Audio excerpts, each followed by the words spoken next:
جب نبی پاک صلی اللہ علیہ وآلہ وسلم اللہ کی بارگاہ خاص میں پہنچے تو اللہ رب العزت نے اپنے محبوب مکرم صلی اللہ علیہ وسلم سے فرمایا کہ اے حبیب، آپ کی امت کے بارے میں کچھ باتیں آپ سے کرنا چاہتا ہوں۔ فرمایا کہ اے میرے پروردگار، ارشاد فرمائیے۔ اللہ رب العزت نے فرمایا کہ میں نے ان کو کل کا مکلف نہیں بنایا، لیکن یہ کل کی روزی مجھ سے مانگتے ہیں۔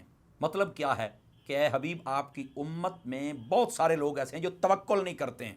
فرمایا کہ میں نے ان کا رزق کسی اور کے سپرد نہیں کیا، یہ میرے کام دوسروں کے سپرد کر دیتے ہیں۔ سوچئے، اللہ کے کام ہمیں خود کرنے چاہیے جو ہمارے ذمہ ہیں۔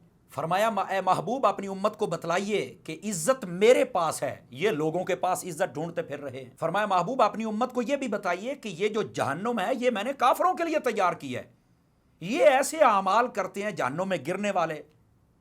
فرمایا یہ کافروں کے لیے ہے، یہ آپ کے غلاموں کے لیے نہیں ہے۔ فرمایا محبوب، اپنی امت سے یہ فرمائیے کہ اگر تم پر کسی کا احسان ہو تو شکریہ ادا کرتے ہو، تو سب سے زیادہ احسان رب نے ان پر فرمائے ہیں تو وہ میرا شکریہ ادا کریں۔ اللہ تعالی ہمیں شکر کی دولت نصیب فرمائے۔ فرمایا محبوب صلی اللہ علیہ وسلم، اپنی امت سے یہ فرمانا کہ ہم نے آپ کو مال اس لیے زیادہ نہیں دیا تاکہ قیامت والے دن حساب میں زیادہ دیر نہ لگے۔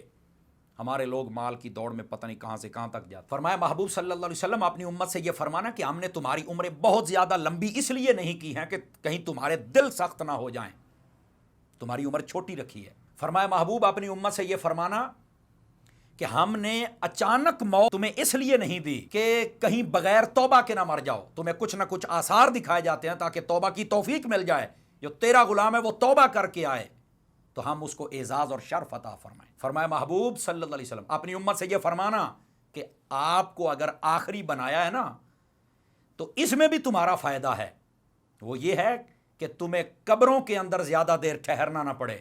پہلے لوگوں کو بڑا لمبا قبروں میں ٹھہرنا پڑے گا، تمہیں زیادہ دیر نہیں ٹھہرنی پڑے گی، پھر جب اٹھو گے تو اٹھتے ہی محبوب کا جلوہ بھی دیکھو گے۔ تو یہ اللہ تبارک و تعالی نے اپنے محبوب سے فرمایا، کاش انداز بیاں اگرچہ میرا شوق تو نہیں، شاید کہ تیرے دل میں اتر جائے میری بات۔ ان باتوں کو ذرا غور سے دوبارہ سنیے گا، بہت زیادہ فائدہ ہوگا۔ اللہ تعالیٰ مجھے اور آپ سب کو عمل کی توفیق عطا فرمائے۔